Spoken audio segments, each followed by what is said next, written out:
तो बच्चों अस्सलाम वालेकुम, कैसे हो आप सब। उम्मीद है आप सब अच्छे होंगे, खैरियत से होंगे। तो और एक नया वीडियो लेसन्स लेके आया हूँ। चैप्टर नंबर 3 जो है हमको डिस्कस करने हैं। चैप्टर नंबर 5 हमने कंप्लीट किया था। ये दोनों चैप्टर जो है यूट्यूब में आता है। तो चैप्टर नंबर 3 जो है वो है conservation of plants and animals है। इसमें जो जो कंटेंट आपको डिस्कस करने हैं वो यहाँ पर मैंने दिया है। सबसे पहला जो कंटेंट जो है यहाँ पे वो है डिफॉरेस्टेशन एंड इट्स काजेस है। ठीक है, conservation of forest and wild life है, या एंडेमिक स्पेशीज है, माइग्रेशंस है, रिसाइकलिंग ऑफ पेपर है। तो ये सारे जो है टॉपिक हमको वीडियो लेसन्स में डिस्कस करने हैं। तो इन सब टॉपिक को समझने के लिए वीडियो को अच्छे से देखना है। आज के इस पार्ट 1 वीडियो में जो कंटेंट मैंने उठाया है, फर्स्ट टॉपिक जो है वो है deforestation and it is causes. तो इस टॉपिक को अच्छे से समझने के लिए वीडियो को एंड तक देखो। देखने के बाद जो है deforestation and it is causes consequences को एनसीईआरटी के बुक में भी आप पढ़ो वीडियो को देखने के बाद। और वीडियो के एंड पे कुछ क्वेश्चंस दिए हैं, उनको सॉल्व करके मेरे व्हाट्सएप नंबर पर भेज दो। तो चलिए स्टार्ट करते हैं। सबसे पहले हम देखेंगे कि डिफॉरेस्टेशन होता क्या है। डिफॉरेस्टेशन का मतलब होता है बेटा कटिंग ऑफ ट्रीज। जब आप ट्रीज की कटिंग करते हैं, जब आप ट्रीज की क्या करते हैं, कटिंग करते हैं। ट्रीज की कटिंग क्यों करते हैं? क्योंकि इंसान की नीड्स को पूरा करने के लिए। तो इंसान की नीड्स क्या क्या होते हैं, जैसे फॉर एग्जांपल यहाँ पे मैंने कुछ दिया है, जैसे पास्चर के लिए, जहाँ पे जानवरों को ग्रेजिंग के लिए ले जाते हैं, तो उसके लिए जो है ट्रीज की ग्रेजिंग फील्ड बनाने के लिए ट्रीज की कटिंग किया जाता है, फॉरेस्ट की क्लियरेंस किया जाता है। या शिफ्टिंग कल्टीवेशंस या जूम कल्टीवेशंस के लिए जो है ट्रीज की कटिंग किया जाता है। या यहाँ पर भी कुछ पर्पजेस है, जैसे कोल माइनिंग के लिए, या से फॉर एग्जांपल इंफ्रास्ट्रक्चर डेवलपमेंट के लिए, या और भी बहुत सारे पर्पज होते हैं। फर्नीचर्स बनाने के लिए ट्रीज की कटिंग किया जाता है। तो जब आप यानी कि जंगल में ट्रीज की कटिंग करते हैं फॉर सम पर्पजेस, तो उसी को हम क्या बोलते हैं बेटा, डिफॉरेस्टेशन हम बोलते हैं। इंडोनेशिया में क्या हुआ था, इंडोनेशिया में जो है फॉरेस्ट के जंगल के एक लार्ज एरिया में जो है जितने भी ट्रीज थे उनकी उन्होंने क्या किया था, कटिंग किया था, जैसे यहाँ पे मैंने पिक्चर में दिखाया है। और इसको जो है कल्टीवेटिंग लैंड में उन्होंने क्या किया था, कन्वर्ट किया था। और इसमें क्या कल्टीवेट करना था उनको, पाम की प्लांटेशन करना था। और पाम से जो ऑयल आता है उसको एक्सट्रैक्ट करने के लिए उन्होंने यहाँ पर बहुत सारे ट्रीज की जो है उन्होंने कटिंग किया था। तो ये सारे जो है ह्यूमन एक्टिविटीज़ है। ह्यूमन एक्टिविटीज़ की वजह से जो अब ट्रीज की कटिंग किया जाता है जंगल में, तो उसको हम क्या बोलेंगे, डिफॉरेस्टेशन। तो चलिए आगे बढ़ते हैं बेटा। तो यहाँ पर मैंने दिया है काजेस ऑफ डिफॉरेस्टेशन। चलो हम ट्रीज की कटिंग करते हैं, लेकिन उसके काजेस क्या होते हैं वो हम जानेंगे। सबसे पहला जो काजेस जो है वो है बेटा मेन मेड काजेस। यहाँ पे जो हम डिस्कस करेंगे वो है मेन मेड काजेस या ह्यूमन एक्टिविटीज़ की वजह से। सबसे पहला क्या होता है कि जितने भी फॉरेस्ट लैंड है, तो उन फॉरेस्ट लैंड में जो जितने भी ट्रीज है उनकी कटिंग करके उनको एग्रीकल्चर जो है लैंड में जो है कन्वर्ट करते हैं। क्योंकि जब डे टू डे पॉपुलेशन जो है, डे टू डे लाइफ में पॉपुलेशन जो है इंक्रीज होता है, तो जब ये पॉपुलेशन जो है दुनिया की आबादी बढ़ने लगती है, तो उनको खाना भी चाहिए, फूड की नीड भी जो है, फूड की डिमांड भी धीरे धीरे बढ़ने लगता है। तो उस फूड की से फॉर एग्जांपल नीड को ओवरकम करने के लिए कल्टीवेटिंग लैंड बनाया जाता है, जंगल में ट्रीज की कटिंग करके बहुत सारे लार्ज एरिया में। तो उसी को हम क्या बोलते हैं, encroachment of forest land to agriculture. तो ये भी एक मेन काजेस है डिफॉरेस्टेशन का। दूसरा डिफॉरेस्टेशन का काजेस है बेटा ओवरग्रेजिंग। जब आप बार बार जो है एक ही जगह पे बहुत सारे हैट ऑफ केटल्स को जो है ग्रेस करने के लिए ले जाते हैं, तो वो केटल्स क्या करते हैं, पूरे ज़मीन को जो है बंजर बना देता है। या वहाँ पे जो छोटे छोटे सीडलिंग प्लांट्स होते हैं उनको भी खा जाते हैं साथ में, तो वहाँ पे ट्रीज जो है अच्छे से ग्रो नहीं होता है, या ओल्ड ट्रीज को भी नुकसान पहुँचाता है। तो इससे भी से फॉर एग्ज़ाम्पल बहुत सारे जंगल में जो है ट्रीज जो है ख़त्म हो जाते हैं। तो ये भी एक मेन काजेस है डिफॉरेस्टेशन का। या से फॉर एग्जांपल आजकल जो है इंफ्रास्ट्रक्चरल डेवलपमेंट की वजह से वहाँ पे टिम्बर की जो डिमांड जो है वो बढ़ने लगी है। जैसे फर्नीचर्स बनाने के लिए टिम्बर्स चाहिए, तो इस डिमांड को पूरा करने के लिए लोग क्या करते हैं, जंगल्स में बहुत सारे ट्रीज की कटिंग करते हैं। इसके बाद नेक्स्ट काजेस क्या है, देखो शिफ्टिंग और जूम कल्टीवेशन। शिफ्टिंग और जूम कल्टीवेशन में क्या होता है, जैसे फॉर एग्जांपल एक लार्ज एरिया में अगर बहुत सारे ट्रीज हैं, से यहाँ पे जैसे फॉर एग्जांपल जूम कल्टीवेशन का मतलब होता है बेटा, जूम कल्टीवेशन का मतलब जैसे यहाँ पर बहुत सारे एक जंगल में, जैसे यहाँ पर जो है ये ट्रीज है, से फॉर एग्जांपल समझाने के लिए कि जूम कल्टीवेशन क्या होता है। ये सारे जो है ट्रीज है एक फॉरेस्ट में, मान लेते हैं ये एक फॉरेस्ट में क्या है, ट्रीज है। तो जूम कल्टीवेशन में क्या होता है, ट्रीज की कटिंग किया जाता है, इन ट्रीज की कटिंग किया जाता है, और ट्रीज की कटिंग करने के बाद इसको पूरा एग्रीकल्चर लैंड में जो है कन्वर्ट किया जाता है। एग्रीकल्चर लैंड में कन्वर्ट करने करने के बाद जो है इसमें जो है क्रॉप्स की कल्टीवेशन किया जाता है। क्रॉप की कल्टीवेशन जब करने के बाद जो है, जब बार बार क्रॉप की कल्टीवेशन करते हैं तो धीरे धीरे सॉइल की फर्टिलिटी भी जो है लॉस हो जाता है। तो इस ज़मीन को छोड़ के जो है वो नेक्स्ट किसी और जगह पे जो है शिफ्ट हो जाते हैं, वहाँ पे जितने भी ट्रीज है उनकी कटिंग करके उसको फिर से एग्रीकल्चर लैंड में कन्वर्ट करके वहाँ पे क्रॉप्स की कल्टीवेशन करते हैं। तो इसमें क्या होता है, एक तरीके का यहाँ पे शिफ्टिंग है, इसीलिए इसको हम क्या बोलते हैं, शिफ्टिंग और जूम कल्टीवेशन। या अगर छोटे छोटे शार्प्स हार्प्स अगर होते हैं ट्रीज के बजाय, तो वहाँ पे क्या कर देते हैं किसान, उसको आग लगा देते हैं, तो वो पूरा एरिया जो है क्लियर हो जाता है। तो वहाँ पे जितने भी वेजिटेशन है वो सारे ख़त्म हो जाते हैं। फिर उसमें जो है उसमें क्या होता है, आग लगाने से सॉइल में जो है पोटाश की जो है कंसंट्रेशन बढ़ने लगता है, तो सॉइल की फर्टिलिटी भी इंक्रीज होता है, तो वहाँ पे वो क्रॉप की प्रोडक्शंस करते हैं। तो इसको हम बोलते हैं बेटा शिफ्टिंग और जूम कल्टीवेशन।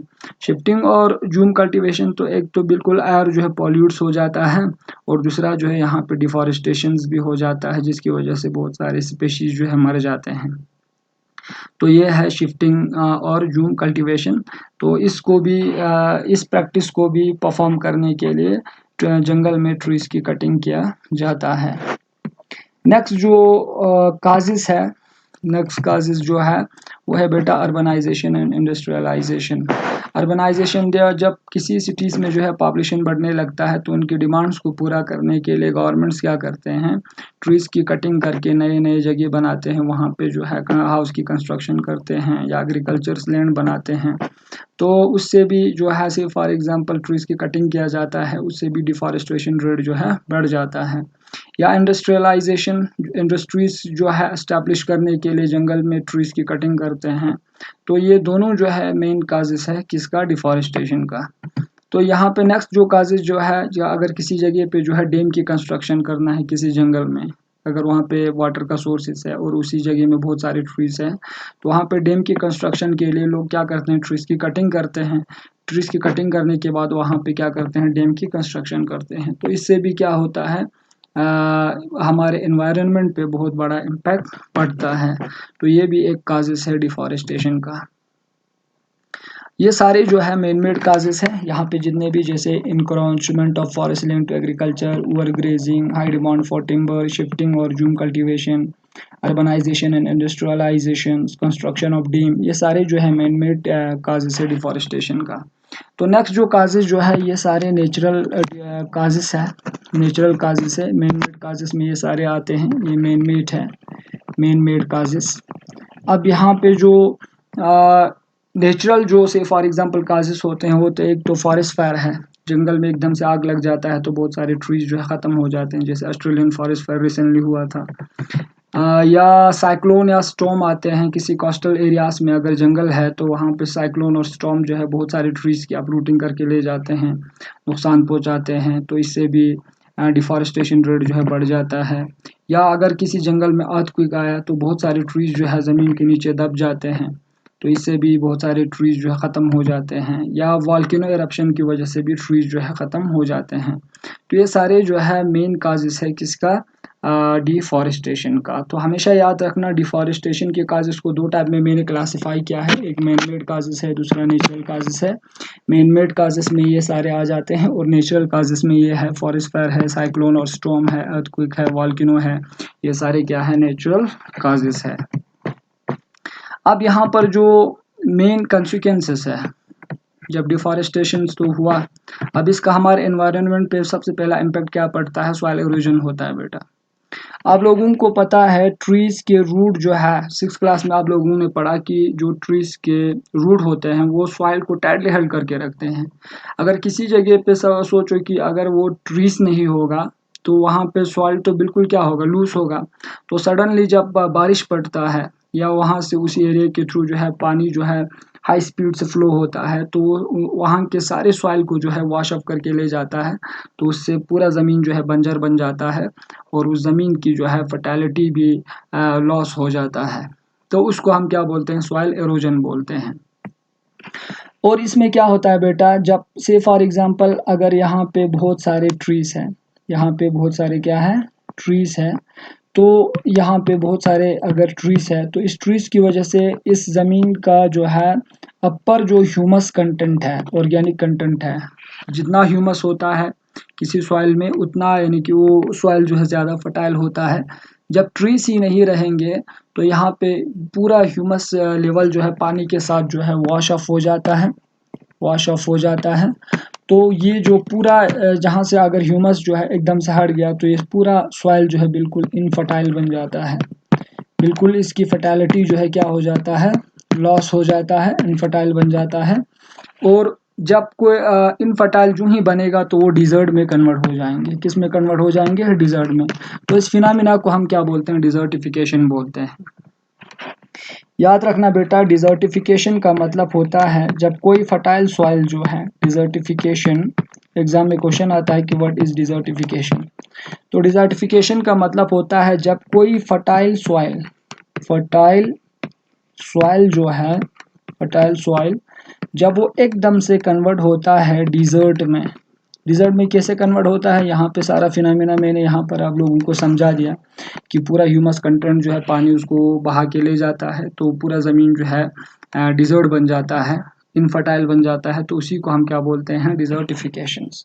तो ये बहुत बड़ा कंसिक्वेंसेस है किसका, डिफॉरेस्टेशंस का। नेक्स्ट जो है फ्लड एंड ड्राउट आते हैं। जैसे फॉर एग्जांपल अगर डिफॉरेस्टेशंस जो है, डिफॉरेस्टेशन अगर कोई जंगल की ट्रीज़ की कटिंग करते हैं तो ट्रीज़ की पॉपुलेशन जो है ख़त्म हो जाते हैं, तो उस वजह से टाइम पे बारिश नहीं पड़ता है तो ड्राउट आ जाता है। क्या से फॉर एग्जांपल एकदम से जो है से फॉर एग्जांपल फ्लड आ जाते हैं, बहुत सारे ट्रीज़ अगर वहाँ पर नहीं है तो फ्लड का भी बहुत सा चांसेस रहता है। तो ये दूसरा कंसिक्वेंसेस है डिफॉरेस्टेशन का। नेक्स्ट जो है एनवायरनमेंटल रिफ्यूजीज से बेटा। एनवायरनमेंटल रिफ्यूजीज में क्या होता है, रूरल एरियाज़ में जो है जब डिफॉरेस्टेशन की वजह से बहुत सारे बेरोज़गार जो है बढ़ जाते हैं, या रूरल एरियाज़ में जो है लिटरेसी रेट भी कम होता है, एजुकेटेड पीपल ज़्यादा नहीं होते हैं, बहुत सारे लोग जो है लेबर मज़दूर होते हैं, तो वो सारे काम करने के लिए शहर आ जाते हैं, अर्बन एरिया में माइग्रेट हो जाते हैं। अर्बन एरिया में माइग्रेट होने से अर्बन एरिया का जो पॉपुलेशन जो है वो इंक्रीज़ होता है। पॉपुलेशन इंक्रीज़ होता है तो साथ में क्या क्या इम्पैक्ट आता है, देखो अर्बन एरिया का पॉल्यूशन जो है वो बढ़ जाता है। अब इतने मज़दूरों के लिए रहने के लिए जगह नहीं होते हैं तो क्या होता है, पॉपुलेशन बढ़ने की वजह से पॉल्यूशन इंक्रीज़ होता है, एयर पॉल्यूशन होता है या सॉइल पॉल्यूशन, जो भी पॉल्यूशन हो तो वो पॉल्यूशन जो है बढ़ जाता है। या सैनिटेशन का प्रॉब्लम रहता है, सैनिटेशन फैसिलिटीज़ नहीं होता है, तो उस वजह से स्लम्स भी जो है बहुत बढ़ने लगते हैं। तो उस वजह से क्या होता है, उस वजह से फॉर एग्जांपल वहाँ पे एपिडेमिक का चांसेस रहता है, बहुत सारे कम्युनिकेबल डिजीज़ का जो है स्प्रेड होने का चांसेस रहता है। तो ये भी एक कंसिक्वेंसेस है डिफॉरेस्टेशन का। नेक्स्ट है बेटा ग्लोबल वार्मिंग। ग्लोबल वार्मिंग का मतलब होता है सडनली अर्थ का टेम्परेचर जो है जब बढ़ जाता है तो उसको हम क्या बोलेंगे, ग्लोबल वार्मिंग बोलते हैं। अर्थ का टेम्परेचर जो है सडनली जो है से फॉर एग्जांपल टेम्परेचर कैसे इंक्रीज होता है, जब से फॉर एग्जांपल ट्रीज जो है वो क्या करता है, जब आप ट्रीज की कटिंग करते हैं तो ट्रीज जो है फोटोसिंथेसिस के लिए, से फॉर एग्जांपल यहाँ पे मैं एक ट्रीज बनाता हूँ, ये ट्रीज है, फोटोसिंथेसिस के लिए इसको क्या चाहिए, कार्बन डाइऑक्साइड, बदले में ये क्या देता है, ऑक्सीजन। अब यहाँ पे अगर से फॉर एग्जांपल कोई ऑर्गेनिज्म है, जैसे कोई लिविंग बींग्स है, यहाँ पे कोई लिविंग बींग्स है, से फॉर एग्जांपल ह्यूमन बींग्स है, तो ह्यूमन बींग्स को क्या चाहिए, जिंदा रहने के लिए उसको ऑक्सीजन चाहिए, तो बदले में ये क्या देता है, कार्बन डाइऑक्साइड। अब सोचो बेटा ज़रा सा कि अगर ट्रीज की आप कटिंग करेंगे तो कार्बन डाइऑक्साइड को लेने के लिए तो कोई ट्रीज ही नहीं है, तो धीरे धीरे ट्रीज की पॉपुलेशन कम होता है, तो एटमॉस्फेयर में कार्बन डाइऑक्साइड की कंसंट्रेशन बढ़ने लगता है, और कार्बन डाइऑक्साइड जो है ग्रीन हाउस गैस है, वो सन की एनर्जी को ट्रैप करता है। जो ही सन की एनर्जी को ट्रैप करेंगे तो धीरे धीरे पूरा धरती का जो है, अर्थ का टेम्परेचर जो है बढ़ने लगता है, तो उसी को हम क्या बोलते हैं, ग्लोबल वार्मिंग। ग्लोबल वार्मिंग का बहुत बड़ा इम्पैक्ट है। ग्लोबल वार्मिंग की वजह से सराउंडिंग के ग्लेशियर जो है पिघल जाते हैं, कोस्टल एरियाज में जितने भी से फॉर एग्जांपल सिटीज़ है वो सारी जो है पानी में धीरे धीरे डूब जाते हैं, या सडन फ्लड आ जाते हैं, क्लाउड ब्रस्टिंग होते हैं, तो ये सारे जो है ग्लोबल वार्मिंग का इम्पैक्ट होता है। तो डिफॉरेस्टेशन से ग्लोबल वार्मिंग का भी बहुत बड़ा चांसेस रहता है, ये भी एक बहुत बड़ा कंसिक्वेंसेस है डिफॉरेस्टेशन का। चलिए आगे बढ़ते हैं। नेक्स्ट जो है फ्यूल वुड सिकैरिसिटी है। डिफॉरेस्टेशन रेट को अगर आप बढ़ाएंगे, रेट ऑफ डिफॉरेस्टेशन, ट्रीज की ज़्यादा कटिंग करेंगे, तो फ्यूल के लिए बिल्कुल वुड ही नहीं रहेगा, और जो गाँव में या फ्यूल वुड जो है बेचने के लिए लाएंगे तो उसकी कीमत जो है, कॉस्ट जो है बहुत ज़्यादा होता है, तो एक बेचारा मजदूर जो है उस फ्यूल वुड को जो है अफोर्ड नहीं कर पाता है, तो वो इल्लेगल तरीके से जंगल में जाके ट्रीज की कटिंग करते हैं ताकि उसको भी फ्यूल वुड मिले। तो इस वजह से जो है से फॉर एग्जांपल बहुत सारा हमारे एनवायरनमेंट पे जो है इम्पैक्ट हो जाता है, पड़ता है, तो ये भी एक बहुत बड़ा कंसिक्वेंसेस है डिफॉरेस्टेशन का। और सबसे इम्पोर्टेंट कंसिक्वेंसेस क्या है डिफॉरेस्टेशन का, फॉरेस्ट बहुत सारे जानवरों को, बहुत सारे माइक्रो ऑर्गेनिज्म को, बहुत सारे स्पेशीज़ को, वैरायटी ऑफ स्पेशीज़ को जो है शेल्टर प्रोवाइड करता है, रहने की जगह जो है वो प्रोवाइड करता है। अगर आप ट्रीज़ की कटिंग करते हैं तो सारे स्पेशीज़ जो है मर जाते हैं, उन बेचारों को जो रहने के लिए जगह जो है नहीं बचता है, तो वो सारे अल्टीमेटली दुनिया से एक्सटिंक्ट हो जाते हैं। तो इससे भी हमारे एनवायरनमेंट पे बहुत बड़ा इम्पैक्ट हो जाते हैं। इकोलॉजिकल बैलेंस जो है हमारे इकोसिस्टम में, वो बिल्कुल यानी कि एक बैलेंस जो हमारे इकोसिस्टम में होता है वो डिस्टर्ब हो जाता है। तो ये भी एक बहुत बड़ा कंसिक्वेंसेस है डिफॉरेस्टेशन का। तो यहाँ पर मैंने आज के टॉपिक पे बेस्ड कुछ क्वेश्चंस दिए हैं, तो इनके आंसर जो है लिख के मुझे व्हाट्सएप नंबर पर आपको भेजना है। इससे सबसे पहला क्वेश्चन जो है व्हाट इज जूम और शिफ्टिंग कल्टीवेशन, अभी बताया था, और इस कल्टीवेशन का हमारे एनवायरनमेंट पे क्या इम्पैक्ट होता है।